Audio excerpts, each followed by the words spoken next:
Somewhere, Eddie Maguire just cracked a stiffy, and he's not sure why yet, but I think he can assume because Treloar has kicked the spiral in the wet from the center square. What? You can't do that. Treloar is a god. G'day, guys. My name's Josh. You can call me JaWoodle, and welcome back to AFL Evolution, where I'm continuing to predict, well, I'm continuing to watch AFL Evolution predict what is going to happen in the 2018 AFL Finals Series. And the next one on the list, the next final to see what is going to happen is going to be the next, it's a semi-final. I forget which ones are called what. The semi-final between Collingwood and GWS. I have to check what I've got written down over here. Collingwood, GWS, and Collingwood are going to be the home team given their top 4 finish. They were unlucky to get done by the Eagles over there, but that's kind of how it works, I guess. That's the advantage of the Eagles finishing on top of them. So where is G-Dub? I know that there they are. GWS take on Collingwood. I mean, it feels weird to say I'm going for Collingwood, but I'm definitely going for Collingwood. I just don't particularly like the Giants. I mean, just nah, especially with throwing green rolling around, kicking people in the stomach and getting away with it. Come on, you can't put your studs up. There's no sport in the world that allows you to put your studs into someone deliberately, and everyone's like, oh, that's fine. You're a dog, Green, you fucking dickhead. Anyway, him being a knob jockey aside, we're going to go, the weather is going to be rainy, and it is going to be a nighttime game. So, nighttime, MCG, a little bit of light rain. I mean, it could be heavy rain, but I'm going to err on the side of, you know, assuming it's not going to be, because Melbourne changes every 5 minutes and go light rain instead. Make sure the difficulty is on Legend, as it always should be. There it is, Legend difficulty. Let's get this shit going. It's coming down, but the crowd is still packed in. I really wish, so with you, AFL Evolution 2 that has been announced, I really hope there's a way to tell the game, like, hey, this is a final, this is a grand final, this is a pre-season, like, just something. So let me, like, tell you how I want the game to be set up. If I want a packed ass crowd, because there's going to be 100,000 Collingwood supporters in here and about 45 GWS, because that's about the entirety of their membership basis, then I want to be able to tell you that. I want to have some sort of control over what is going on. But to say about the Giants, they still have a pretty goddamn cool. Of all the newer teams in the AFL, they have the coolest theme song by far. But theme songs and crowds and fan bases aside, let's get this shit going. First quarter, give me the bounce of the semi-final, and I'm really hoping that Collingwood do something good here. They've already got the tap, and they're going forward. A cheeky bump, loss of possession, still going. The Pendles had it, lost it, got drilled, and it's turning into a grubby game of paddle ball and soccer ball all immediately. I was expecting it to last a little bit longer than that. Oh, come on, you don't want to take that advantage. You don't want to take advantage and try and juke someone. You want to make sure it's clear and open, and Heath Shaw, who I don't really think will be playing because I think he's injured, can't take an easy intercept mark. Ooh, smothered off the ball though by Treloar, and then throwing the ball. Treloar's done excellently there to get the ball back for the Pies. And they're going forward. Somewhere, Eddie Maguire just cracked a stiffy, and he's not sure why yet, but I think he can assume because Treloar has kicked the spiral in the wet from the center square. What? You can't do that. Treloar is a god. Collingwood going forward again. Pendles has clean possession. Treloar has clean possession. He was loading up for goal there. He's kicked one around the corner from further out than that. So now he knows he can. So why wouldn't he go for it again? Grundy picks it up. Got tackled. Cheeky handball through. And a good spot up to Jamie Elliott on the 50 as he looks to go forward. And there he is. Darcy Moore. Well, I mean, I don't think he'll be playing either, but we'll see what happens. He's going to come in and kick a goal. I mean, I could go through and check the team lists, but I can't really be bothered. I just want to see what AFL Evolution thinks is going to happen. And AFL Evolution thinks that Treloar is going to kick a spiral from the center square, and it does. Moore's going to follow that up. And the umpires are starting to throw the ball out because it is damp out there. And GWS had the first look on goal, a bounce, a drop punt, and a sausage to Josh Kelly. GWS finally respond. Forward again for Collingwood. Oh, big bump. And then GWS have the numbers, should be able to clear it here if they just picked up the ball. There it is. He juked no one, tried to get away, and Aiden Core has given away an easy free kick. It's finals footy, mate.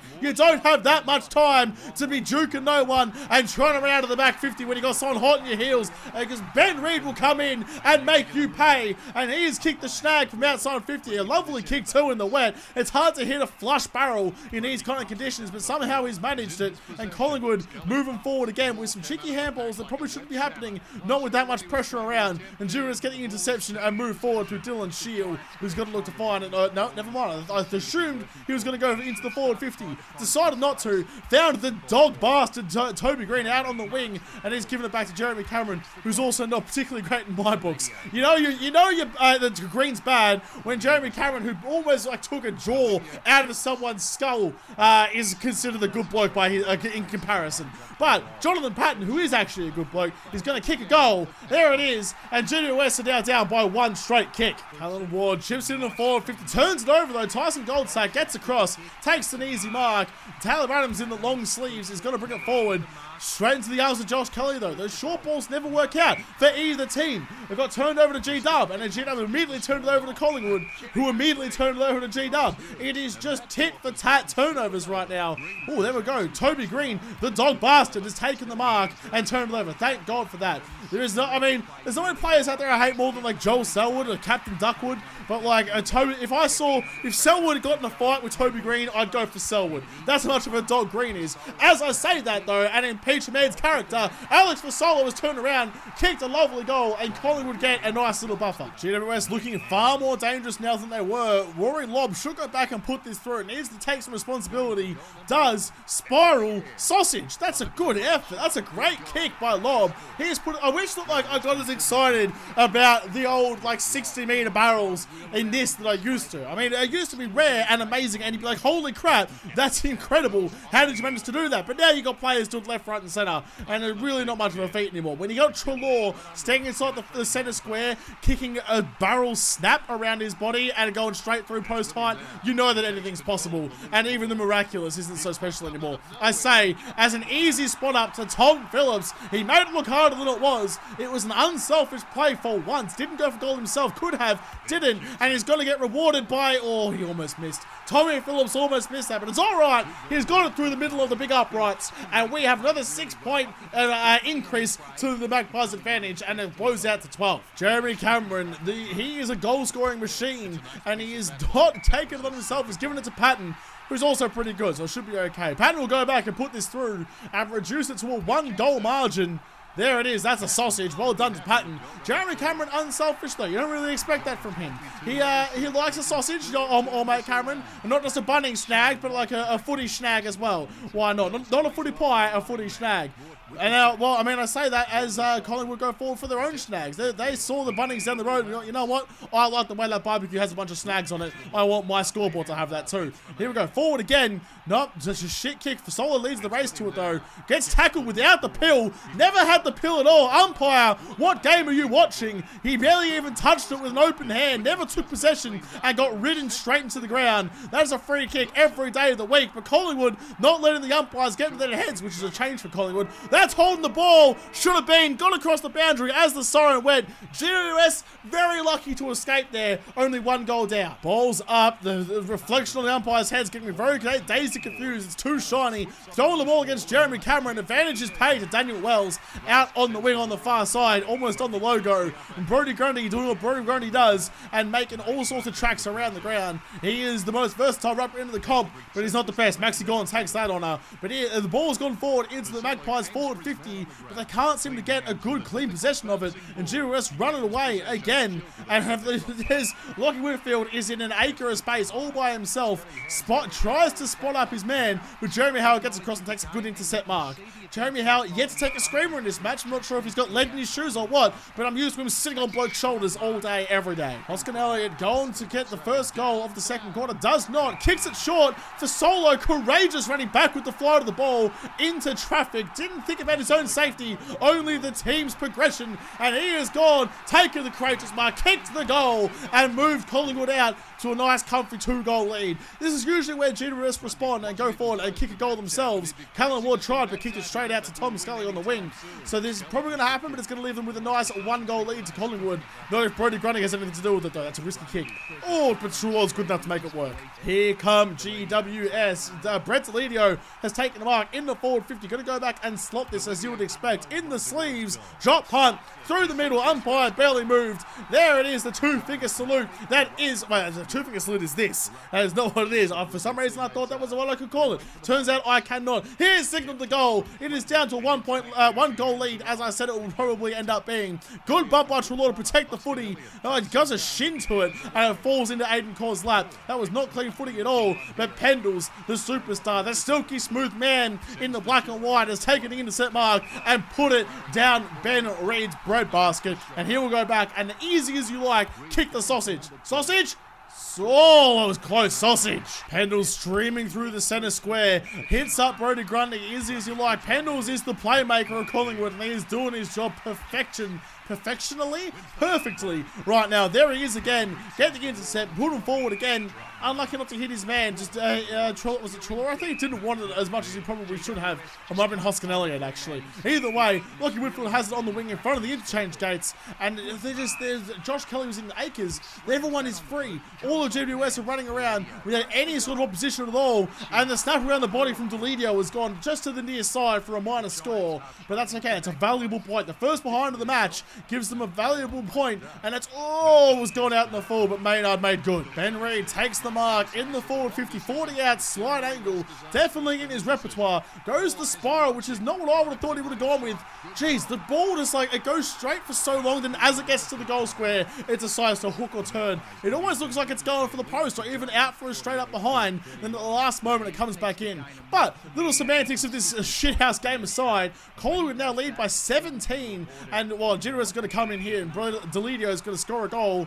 Oh, he's going to pass? He's going to pass. He's passing backwards outside the forward 50. That is just undisciplined, poor footy, poor decision making, and Collingwood going to bring it away through Grundy, who's immediately tackled. Found Pendles though, who finds Treloar, and the big names of Collingwood are stepping up and being counted. Forward 50 entry again for Collingwood. Zach Williams gets back, take a good pack mark to stop the entry and get it back out to Tom Scully on the far side. That's what you need though. You need your defenders to stand up and not just punch because the crumbing's too good. You've got to take the intercept marks, you've got to take the big defensive grabs and stop the attack dead. Because look at this. After all, here is the dog, Toby Green.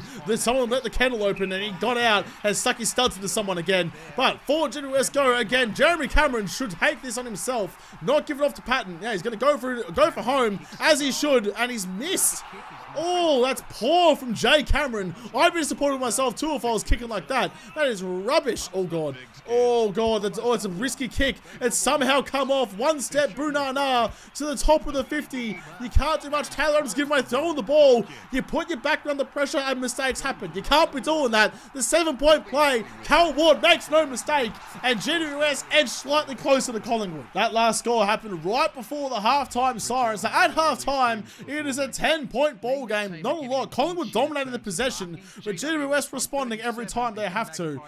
Oh, it's going to go down to the wire. It's going to, I mean, well, I said that about the Hawthorn-Melbourne game, and that blew out in the second half. So one of the teams here is probably going to stamp their authority on it and make the game theirs. I don't know who it's going to be, but GWS look they're going to have the first attempt, except Jeremy Howe, the ever-present, ever-flying Jeremy Howe, takes the defensive mark and sets up the rebound through Pendles to Treloar, probably to Darcy Moore, no, to Brodie Grundy, another big name, who's, if this one's a superstar, then it's just all the big names. Hoskin Elliott, kind of superstar, but I'll pay it either way. And Darcy Moore wanted it at the back. Big bump, is still chasing. Oh, the Collingwood players, Darcy Moore lays the bump, and then Tomlinson gives off the easy free kick, and it's a shocking kick inside the forward 50. Did not even look like close to getting to a Magpie, and GWS bring it away through Haynes. Higher ball into the forward 50, dropped mark there by Fasola. That was poor by him. That was his moment. Oh, you can't be dropping those. You can't be dropping the easy gimme marks in the forward 50. I know it's wet, but that's no excuse. Another drop mark. Jeez, the boys are just not, there's no sticky fingers out there today. They're all butters. All buttery fingers. Treloar's got it, chips it up, and finds Ben Reid. That's a good option. The short kick to your big power forward is what you always need. And Ben Reid doesn't usually miss these and hasn't missed this one. Straight through the middle. And that is another goal to Collingwood for another little bit of breathing room. Treloar puts it in forward, looking for Ben Reid, but he was at the back of the pack, and Tomlinson got in better position and took the easy defensive grab, and the rebound comes out through Callum Ward. So this is what I mean. You take the defensive mark and you give it to a dog like Toby Green, who does a stupid thing and kicks it back in board. I'm happy with that. I just, if I never saw Toby Green's name again, I'd be happy, I say, as he pops up once again. again. Studs up, kicks in the forward 50, finds Jeremy Cameron, and he's going to have a shot. Oh, he is going to have a shot to bring it back to a more respectable 10 points. And he has missed. He's hit the woodwork once again. Cameron not having a good day. Doesn't like the wet. Doesn't like Melbourne. Oh, it was very close to a turnover. Oh, boy. Oh, Pendlebury has made no mistake. Keep the easy sausage to give back some breathing room, more breathing room even, to Collingwood. 21-point margin now. I said one of the teams was going to make the game theirs, and Collingwood look like it's going to be their day, much to the happiness of the majority of the crowd down here, because everyone knows no one watches GWS unless they're winning. Oh, forward again to Treloar, who's kicked it. Oh, one side to Treloar. It looks like a 7 on his back. It wasn't. It was a 2. De Goey has kicked it round the corner, and that is a goal, another goal even, to Magpies. They've kicked 3 unanswered goals this half, in the second half so far. Grundy tried to span straight into the tackler, and they're going to all come forward.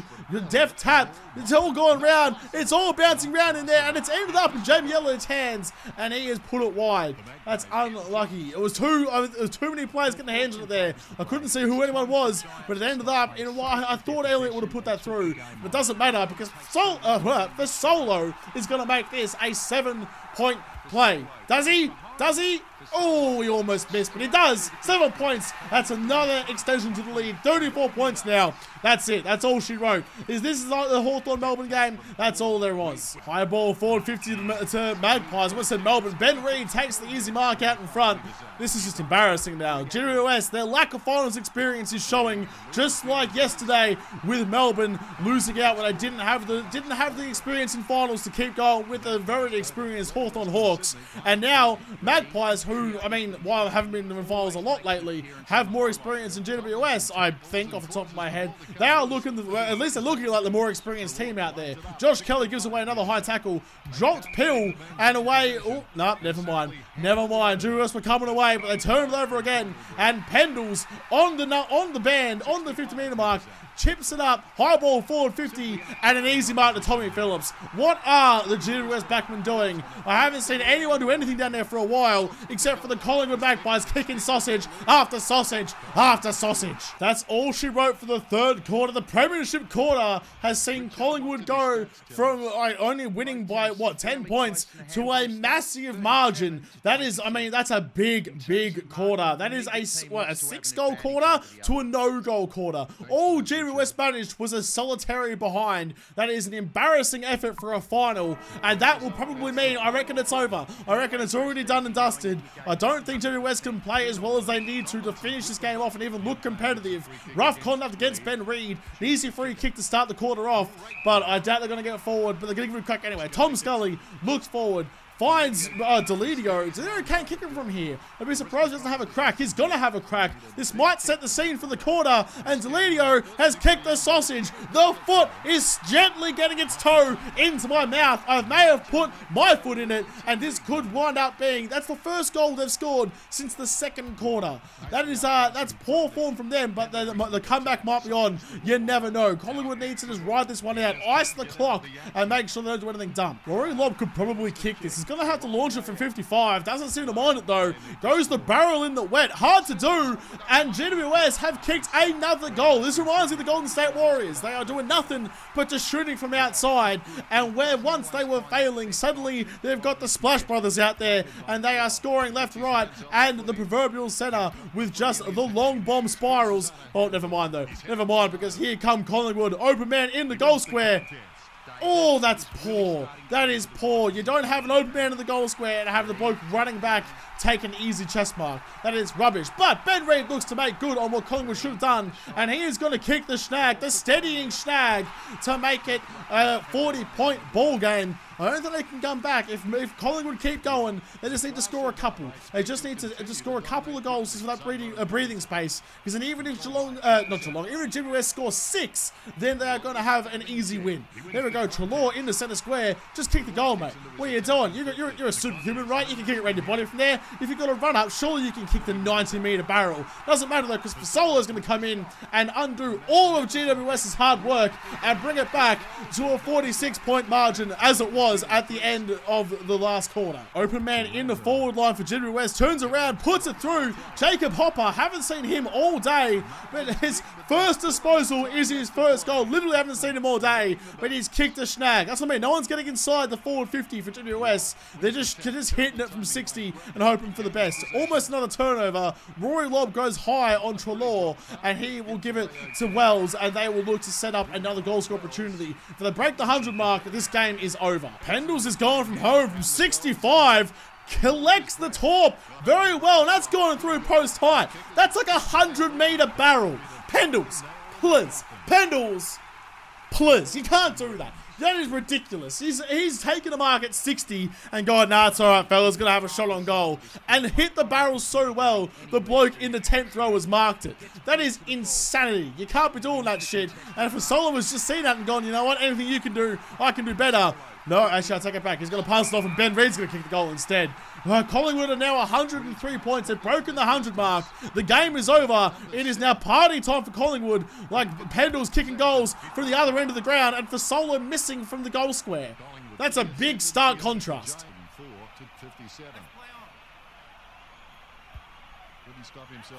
What the shit just happened?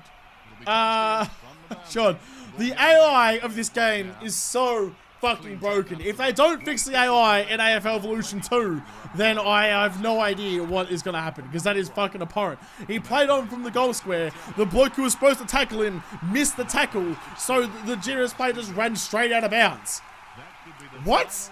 It's just dumb. This game is broken as fuck. Anyway, while I was talking about that, another goal was scored by Collingwood. This game is over. There's 5 minutes left. Collingwood will go through, and they will play Richmond. Collingwood-Richmond prelim final. You couldn't script that shit. Well, you could, actually. I mean, that's kind of the AFL dream, right? All the Vic bias and all that kind of shit. The 2 biggest clubs in the comp facing off in the elimination preliminary final. You almost want that over a grand final, because grand final is full of just corporate nuffies as Hoskin Elliott kicks another goal, whereas a prelim final is most of the fans there are actually fans of their teams. I've always thought the atmosphere at a prelim is better than a grand final, but Collingwood are just rubbing the salt into the wound of GWS and are getting absolutely pounded. Treloar just got the... Oh, I thought he was looking after the barrel. I thought that was going to be a barrel. The old 80-meter spiral. Why not? You can do what you want out there. 25-minute mark. No opportunity. Bowl up. Forward 50 for Magpies. It's game over. Someone do a scissor kick. Someone do a bicycle.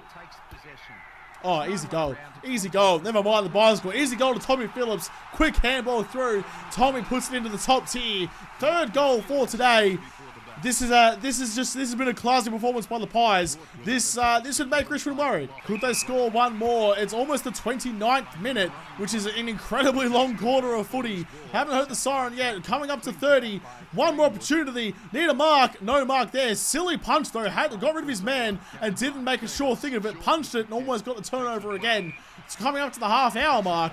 Surely the siren's going to go anywhere here. GWS might score another goal. Who knows? I thought there was only time for Collingwood. Maybe G-Dub could do something with it. No, never mind. I turned it over. There it is. There's the siren. Collingwood have destroyed the team from Canberra or Great Western Sydney. They have Canberra in the back of their tops, but like they're not based in Canberra. I don't know. I don't understand. Unlucky boys. Well, not unlucky. You just played like shit. And a 20-goal game for Collingwood has resulted in an absolute drubbing of GWS. That was supposed to be a final. Please. Who was the player of the match? Benny Reid, Treloar, Pendles. All the big names stood up and all the big men did what they needed to do out there and won the game. That's an absolute demolition job. The inside 33 inside 50 to 16.